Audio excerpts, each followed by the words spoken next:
Yaqoob is a modern historian or historian of modern South Asia. His research interests lie in the emergence of Pakistan as a post-colonial state with broader interests in decolonization, modern state formation of identities, and the emergence of ethnic and identity-based conflicts. He is also the director of the Center for Governance and Policy at Information Technology University in Lahore, Pakistan, which I think is a unit to keep an eye out for. There's a very exciting team, young team of scholars there who are very keen. The next time you're passing through Pakistan, do take the time to look at what they're up to and read some of their publications, because I think it's very interesting the way you're combining that IT with humanities and social sciences in a rather applied way. So without further ado, I'm going to hand over to Yaqoob, who will... Great. Thank you so much, Steve, for that. And I do very much apologize for being terribly late. I thought it was... me leaving early at 3 p.m. from Oxford, which of course wasn't the case. I thought 2.5 hours should be enough, which usually is, but today was a special day, perhaps in that time. So actually sorry about that. So therefore, I should try not to take incredible amount of time in this. So I should sort of preface this by saying that this is not particularly in the field what I work in, because of course I work in sort of post-Pakistan and kind of a nation and state building at that time. But what interests me here is my current work, where I've just actually finished a history of the jurisprudence of the Lahore High Court in Pakistan and pre and post partition. So I became interested a bit in how sort of jurisprudence actually developed in what is now Pakistan, specifically the region that came under the Lahore High Court, which used to be from Peshawar to actually Delhi. Now it's just the province of the Punjab. So when this was mentioned that students here would be interested in a talk on the blasphemy law, I actually thought that it might be very interesting to actually trace the origin of the blasphemy law and actually try and understand what kinds of philosophical, what kinds of political, and what kinds of religious sort of ideas underpinned it, and how did it take shape in its current form. And if there are any differences from the earlier ones or not. So in that, I began to read more about this, getting to understand what were the elements underneath this. And one thing which I found very interesting, and that's so in a way my talk is structured in like three bits. One is the early British period, then it is its application in the British period, and then the post-Pakistan, post-independence period, and probably the last sort of concluding bit about how the blasphemy law has been understood now. So there are 4 kind of bits to it. The first part is that a lot of scholars have actually claimed that the blasphemy law, as it is called, has its origins in the British law, which formed the part of the Pakistan Penal Code as Article 295. Now this I find slightly problematic. So a number of lawyers do sort of trace it there, but I find it slightly problematic because if one looks at why Article 295 came into the Penal Code of 1860 that the British promulgated in India, its intention, I would want to argue, was very different than what any other blasphemy law intends. So, what is the idea behind any normal blasphemy law? The main idea behind any blasphemy law is that you are protecting a particular person or a particular religion against any kind of attack. Usually a libelous attack, usually something that actually sort of criticizes them beyond a certain level or something, but you are protecting someone. So for example, up till 2008, I think in Britain, the Church of England was actually protected by law against any kind of vile attacks against its bishops, against its doctrine, against its beliefs. Here it's very important to know that it was the Church of England, not Christianity, that was protected. So there was a legal distinction made there, and in the Victorian era, there were a number of cases where Catholics actually tried to come in and say and get protection under this law, whereas it was very easily clarified that it only protects the Church of England, not Christian belief, but the beliefs of the Church of England, which depending on which side you believe on, may or may not be very Christian. Anyways, so one huge difference is that if you look at Article 295 that comes through the Macaulay Penal Code, it does not actually protect any one religion.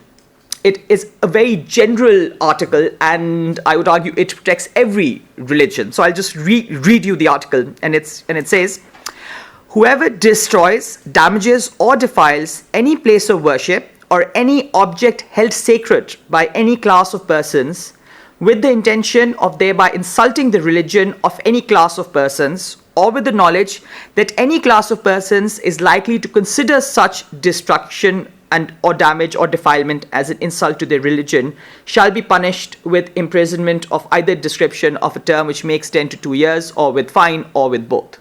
So this basically protects every religion. So it doesn't need to be Christianity, Islam, Hinduism, whatever. If a religious group considers a place of worship, sacred, defiling that would come under this act. It then also goes on to add, so there's a whole chapter about offences relating to religion in the 1860 Penal Code. So 295 talks about religious place of worship. 296 says, whoever voluntarily causes disturbance to an assembly lawfully engaged in the performance of religious worship or religious ceremonies shall be punished with imprisonment of either description of a term which may extend to 1 year, or with fine, or with both. So the first thing is protection of religious place of worship. Second is protection against the disturbance of a religious assembly.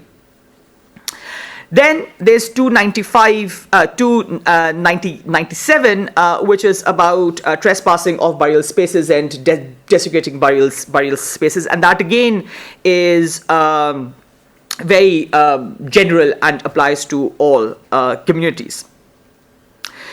298 is a very interesting one. And I would quote that. It says, whoever with the deliberate intention of wounding the religious feelings of any person utters any word or makes any sound in the hearing of that person, or makes a gesture in the sight of that person, or places an object in the sight of that person, shall be punished with imprisonment of either description for a term which may extend to 1 year, or with fine, or with both. And for those of you who actually are South Asianists, you would I'm sure very quickly imagine what this was relating to. This was relating to processions of Hindus playing music in front of a mosque, or of Muslims trying to slaughter a cow in front of a Hindu, and making that. So what's very interesting about these laws, and there are 4 articles here, is that one, that they actually protect every sort of religion, so they aren't really geared towards one religion or one religious belief. Secondly, and this is a very, very, very important thing, because it becomes a lot more important towards the end of my talk.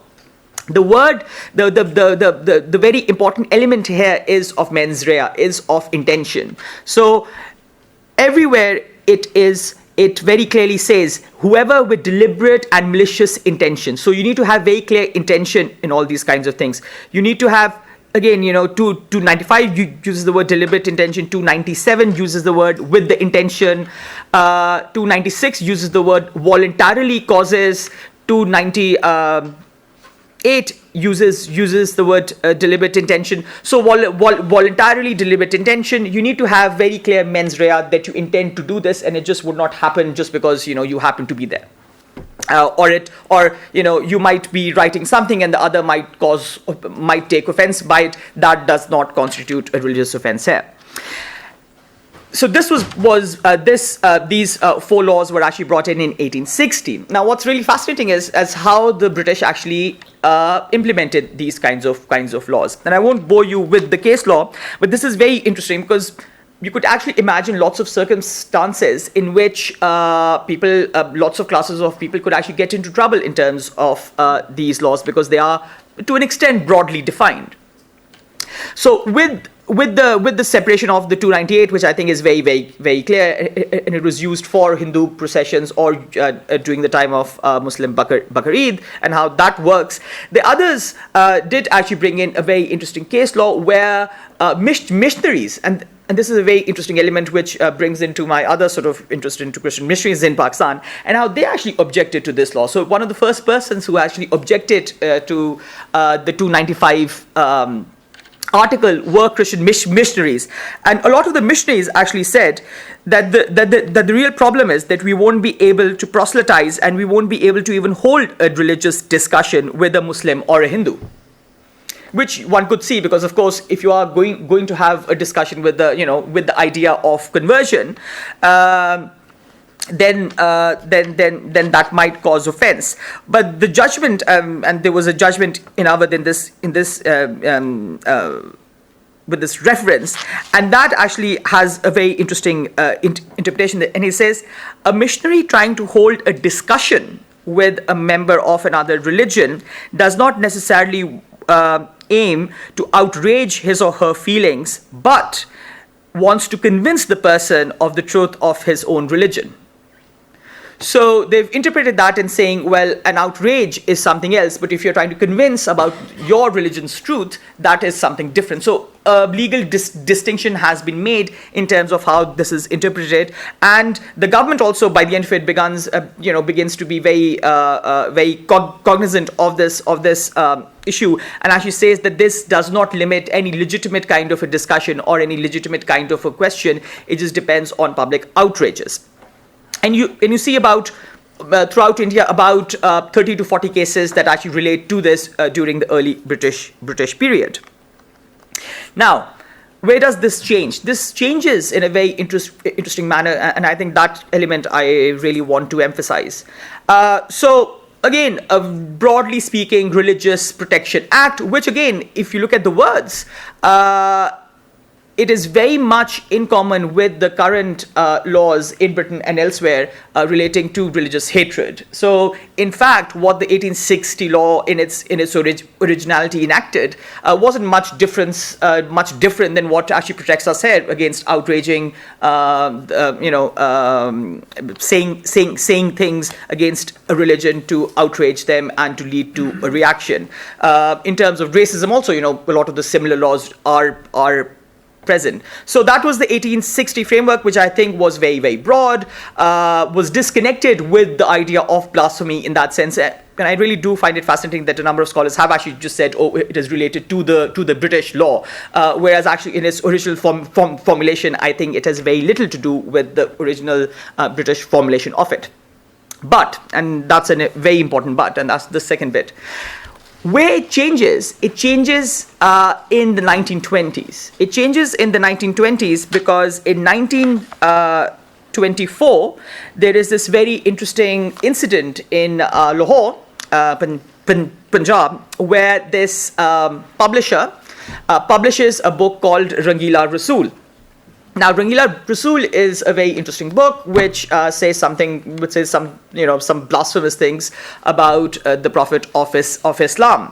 The publisher is taken to court, the alleged writer, and there's some discussion about, so the alleged writer is identified as Rampal. Some people say that it wasn't him, it was someone else. But anyways, the writer and the publisher are taken to court, and they are charged under this law. Now, what's interesting is, whereas the Sessions Court convicts the publisher and says, yes, this is offensive material, when it is appealed in the High Court, the case is thrown out. I just only a couple of days ago, reading the case, I just found out that it was very interesting that the judge who was hearing the case was Sir Dalip Singh, and Dalip Singh was a convert to Christianity from Sikhism and was part of the Kapurthala royal family. So this is a very interesting angle of where the judge was actually, and the reason the judge was actually chosen was because they didn't want a Hindu, Muslim, or a Sikh to actually sit on the case, but they didn't want a British judge to also sit on the case either. So the bench was actually headed by ethnically a Sikh, but of the Christian religion.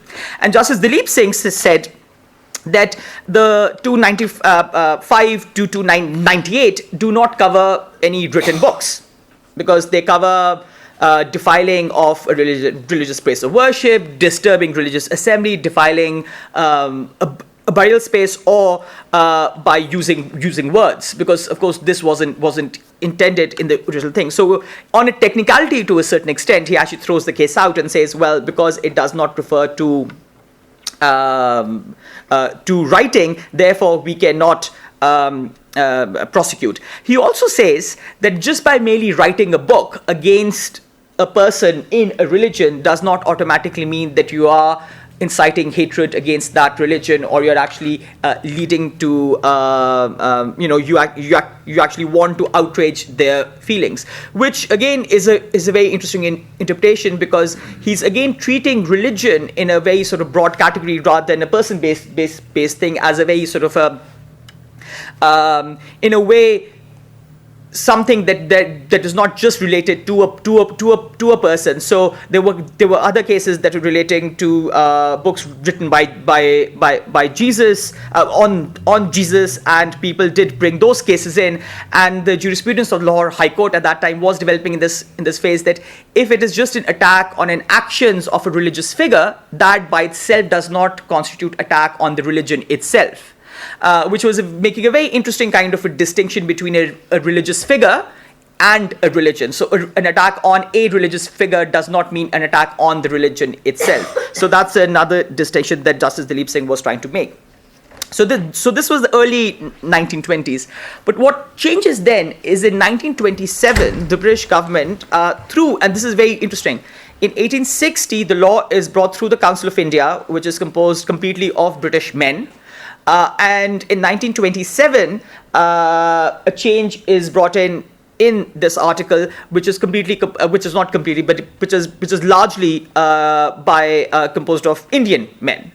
So you have a big change in between the British actually creating the law to the Indian Legislative Assembly now debating and formulating the law. So in the Criminal Amendment Act of 1927, a section is added to 95A, which says, whoever with deliberate and malicious intention of outraging the religious feelings of any class of His Majesty's citizens by words either spoken or written or by visible representation insults the religion or the religious beliefs of that class shall be punished with imprisonment of either description, which makes 10 to 10 years, or with fine, or with both. So what it has done a couple of things. It has added the word words in it by either spoken or written. So it's clarified that it needs to be done, that books can come under its purview. The other thing which it has done is it has increased the term of imprisonment. So one can also see, and I was reading the Legislative Assembly debates, and it was very interesting where the whole debate rested upon several other things, which I'll come to, but also the terms, because they actually thought that the British in earlier laws 295 and then 296 and 7 and 8 did not set a high enough sentence. And it's very interesting that in all the other ones, the jail term was 2 years. So it was largely understood that actually 2 years isn't enough, and a fine in addition or separately isn't enough. It needs to be a lot more. So when this Amendment Act comes in through an Indian legislature, it is extended to 10 years, and the idea of words written or spoken has been enacted. But what's interesting, why that this case comes in, is that the other thing that the Indian Legislative Assembly discussion shows, that by and large, the Hindu members of the assembly thought this as completely a pro-Muslim piece of legislation, and they related this directly to the Rangila Rasool case, and actually said, well, actually it is completely related to him because of that book, the British have actually brought this act in. And now keep this in mind, because I think one of the very interesting things here is that by now, so the 1860 law comes in without the British actually sort of taking into consideration what the Indian citizens want, right? It is Macaulay's understanding of India. It is Macaulay's understanding of how, and the Council of India's understanding of how religious discourse in India needs to be checked, how religious sentiments in India need to be controlled. This is completely their understanding. Now, for the first time, we have an Indian understanding of this, and it's already going in comparatively from the 1861 Indian Extreme Act, and the Hindu members view this amendment as purely a pro-Muslim statement, so that Muslims are actually appeased and pleased. And there was this very interesting quote by one of the Hindu members of the Legislative Assembly, and he basically said that this, if I can remember, because the quote is somewhere here, but he largely said, and if I can paraphrase, and said, "Oh yes, this proves that Muslims are the wife of the British government." So they really go to that extent, saying that the British are so pro-Muslim that they would change this law just to please Muslims.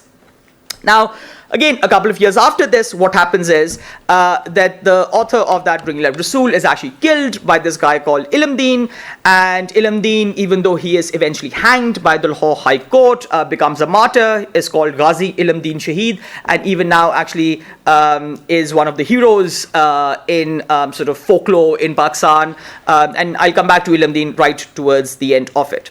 But what you see is from the 1860 to now to 1927, the law has actually changed, and now it's responding to what the people, or at least a section of the people, want, and it's getting more and more extreme. Now, with this background, Pakistan is actually created in 1947. I am taking huge leaps here, but just to make a broader general point. Pakistan is created in 1947. Nothing really changes. The law remains there. The law is selectively, so there are only about 6 or 7 cases between 1947 and 71 that actually relate to 295A or 6 or 7 or 9. But what's really interesting is that the interpretation of the courts post the creation of Pakistan is very consistent with the interpretation of the courts pre the creation of Pakistan. So I'll give you 2 examples. One was where a book published by a Scottish Christian missionary in the early 1900s was reprinted by the Punjab Religious Book Society in 1960, and a Muslim man brings petitions the court and says that this book outrages the feelings of the Muslim community and therefore needs to be banned. The government issues as an injunction, bans the book, forfeits all its copies. The Punjab Religious Book Society, which is an Anglican book society, appeals to the court. And in his judgment, the Chief Justice of the Lahore High Court at that time, Justice M.R. Kiani, who was known for his wit, actually begins in the first paragraph of the judgment and said that it is quite remarkable that it has taken 60 years for a book to outrage the feelings. It must be really, really slow to read. And you can just imagine that if he begins with this kind of a quip, what is he going to decide on? And he actually decides and says, no, this is just a reprint of an old book and it never really outraged anyone's feelings, so it doesn't really matter to reprint the book and we should let this go. So you can see that, it is the courts are very carefully following the line in sort of trying to define what outrages religious feelings and what doesn't. In another case, and again rarely quoted, in 1952, there is a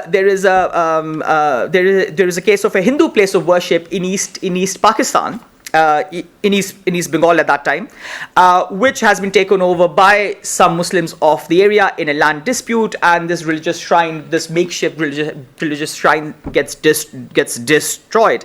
And when the case comes up before the local magistrate actually sides with the Hindus and says, no, you have actually defiled this place of worship by taking it over and destroying this altar, and therefore it must be restored to the Hindu community. So you can actually see that the courts, rather than just for it to be like a very pro-Islamic thing, the courts were broadly applying this, and they were trying to protect all kinds of religious communities here. And in that, it wasn't something that it was completely sort of pro-Muslim, as it was alleged in the Legislative Assembly in 1927, that it'll only be there to the defense of Islam. It was broadly applied to any other religious community too, and also they were very liberal in their interpretation and didn't sort of narrowly say that anything that might offend should be banned. There was another interesting case in terms of another book which was assigned to be read very interestingly, and I have to still read the full notes on this, but it was assigned to be read in the political science department in Punjab University. In 62, I think. And the court notes on this are very interesting because the court agrees that some part of it is offensive, but then says in his judgment that because it is important to hear all sides of the debate for the students of Islamic theology, this book should be allowed to be read, even though within a limited purview, but it's still taking sort of the idea of religious offense in a very careful manner. So the court actually doesn't ban the book, and in fact allows it and says, well, it might have some offensive material, but it's very important to engage with this. So up till the 1960s, the interpretation of the court is not purely from an Islamic lens, it is from a very sort of a neutral lens. And in his judgment, Justice Kiani actually says that the court needs to assess all these cases on the merits of a neutral observer, not as a judge forming a part of a religious community. So the court was very cognizant that we need to see it as not professing a religion as judge, but will it inflame the passions of anyone if you take that out of consideration.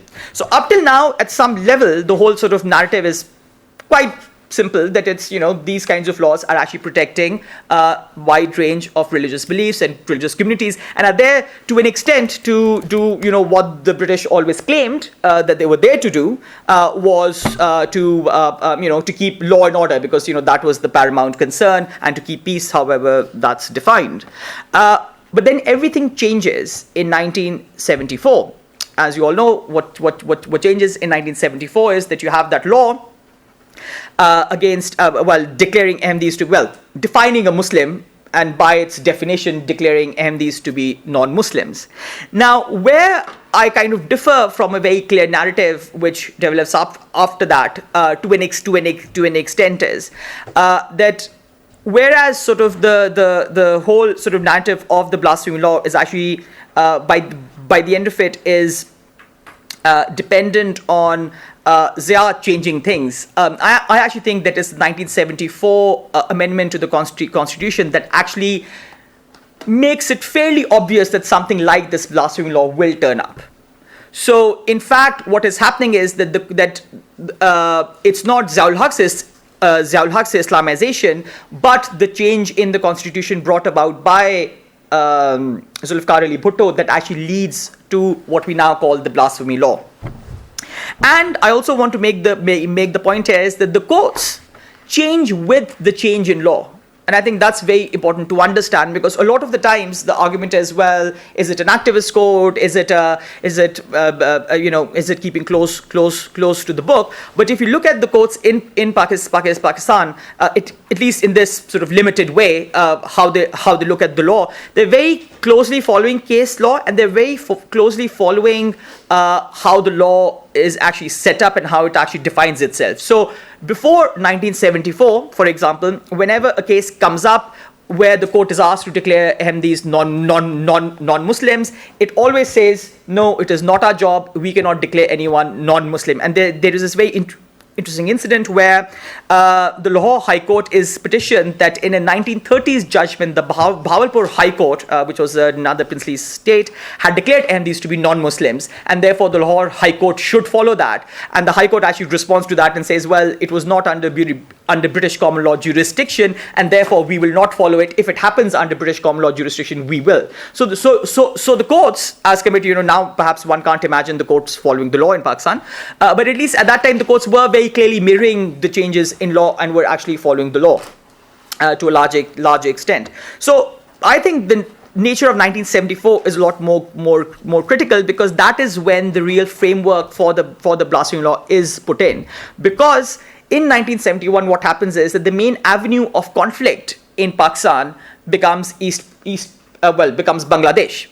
Before that, you have 20% Hindus to deal with. That's enough of a conflict. I was reading this very interesting book a couple of days ago, and the author in a rather good book, but then mentioned and said, there were no Muslim Hindu rights in Pakistan, because of course the person was only thinking about West Pakistan, where all the Hindus to a large extent, at least from the Punjab, had left. But actually there were riots in East Pakistan. There were huge riots in Khulna in 1952, and then there was lots of exodus of millions of Hindus towards India in the 50s and 60s. So the main conflict was really between the Hindus and Muslims till 1971 because they were there. But in 1971, the Hindus become a very, very small percentage of Pakistan, and therefore that domain doesn't remain to that extent. And therefore, these laws, 295 to 298, they were there to deal with the Hindu-Muslim debate, and therefore they had to be changed because now the Hindu-Muslim debate is no longer there. You have a very small percentage of Hindus, so therefore you do not need, if need be, you do not need these laws. You need another sets of laws because now the debate is something else. Now the debate is against the Ahmadis. Right? So therefore, these laws would not work in that way against the Ahmadis, and therefore the nature of the law in itself has to be changed. And I'm sure some of you know this really well, but I really need to emphasize this, that therefore the most important change, in fact more than the Blasphemy Act itself, I would argue, the most critical change was Ordinance 20 of 1980, which practically, for all intents and purposes, makes anyone who professes to be an Ahmadi a criminal by their existence, really, to put it mildly. So if you are an Ahmadi, you are a criminal because you believe in, criminal things. And Article 20, Ordinance 20 of 1980 actually says that any Qadiani, calls themselves Qadiani, any Qadiani uses the word prophet for his prophet, or even uses Islamic terms, even uses Islamic words. So for an Ahmadi, for example, to say Assalamu alaikum will actually, can legally speaking, land him up in jail. Or for a Muslim, for an Ahmadi to call God Allah perhaps would also land him in jail. So that actually criminalizes the mere fact that you are an Ahmadi. And that, I think, more than actually the blasphemy law, changes the nature of how the Pakistani jurisprudence looks at these kinds of offences. And again, if you look at the legal jurisprudence, the judges completely accept this. The judges completely accept, and after this define Islam very interestingly as one of my colleagues says, like Coca-Cola. It is a brand. So it's like Coke. And therefore you cannot, I cannot put on my, on my phone the Coke, say that this is a product of Coca-Cola without compromising its trademark. So it has trademark value, and only Muslims can use the trademark value, words and sites associated with it, and non-Muslims can't. So they very, very clearly follow this. But so this, I would argue, actually the whole sort of focus now, the shift of focus from Hindu-Muslim conflict to the shift of Ahmadi Muslim conflict, I think, leads to the amendment of the blasphemy laws in 84 and 86. The other thing which I really want to emphasize, and considering I'm sure all of you know what those acts are, but I'll just read the two quick ones. The other thing where I think this is also very, very important is that this also shows the rise, I'll come back to it. I'll just quickly read what they say. So what we now call the blasphemy law in Pakistan are two additions to 295, B and C. And B says, whoever willfully defiles and damages or desecrates a copy of the Holy Quran or of an extract therefrom, or uses it in any derogatory manner or for any unlawful purpose, shall be punishable with imprisonment for life. So 295B is in terms of the Quran. And 295C is, whoever by words either spoken or written, or by visible representation, or by any imputation, innuendo, or insinuation, directly or indirectly defiles the sacred name of the Holy Prophet Muhammad, shall be punished with death or imprisonment for life, and shall also be liable to a fine. So these are the two additions that happen in 84 and 86. And what is very interesting about these kinds of laws is, so one, I think they logically follow from the anti-Ahmadi laws. because you can actually book an MD under both of these things very easily. And I don't need to explain how it can be done, but it can be very, very easily done. So it, I think, very clearly follows. Legally speaking, it changes a number of other things, which I think, and that is the reason why we call it a misuse of the blasphemy law now. Because if you look at a majority of cases in Pakistan that are booked under either A, B, or C, a large majority of them are under C, defiling the name of the Prophet. So I began to wonder, well, why is it that why a large number of them are under C? And it's because that this is the only section under the whole chapter, British and the post-British amendments included, that actually takes the question of mens rea out. So you no longer need to have intention, you just need to have done it. Or you seemed to have done it. So innuendo is also there, or insinuation is also there. So you seemed to have done it. And the word seemed to have done it is actually used in a judgment, and hence I'm using it here. So there's no mens rea, there is no need for, and of course, the Evidence Act in the meantime has also been amended, and that's another question, but anyways. So you have no mens rea, and you don't need to have actually carried out an act by yourself. It could be assumed that you did, it could be an innuendo, it could have seemed that you have done. So it actually takes away a very important legal concept of mens rea out of this, and therefore the large number of people are actually booked under 295C rather than A or B. The other thing where I think this relates to why is this? So then I began to wonder, why is this? And this is, I know I've been speaking for a long time now, and I'll just begin to conclude. So why is this that the 295C was so extreme, and why is this the only one that actually mandates the death penalty? And why is this that this takes away the mens rea? Well, this goes back to how it was actually enacted, and contrary to public opinion, to an extent contrary, it was, yes, brought under Zia's regime, but it was actually brought under through the parliament.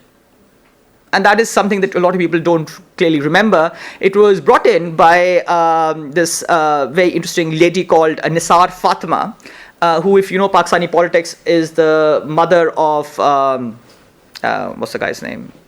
I just completely blanked his name.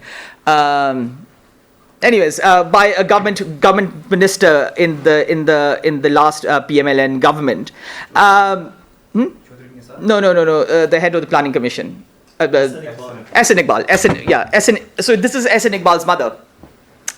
And what she's actually trying to do, and that becomes really, and that links it to an extent with what happened in 1974, that this new parliament that has been elected, to an extent under Ziaul Haq, wants to actually show its Islamic credentials.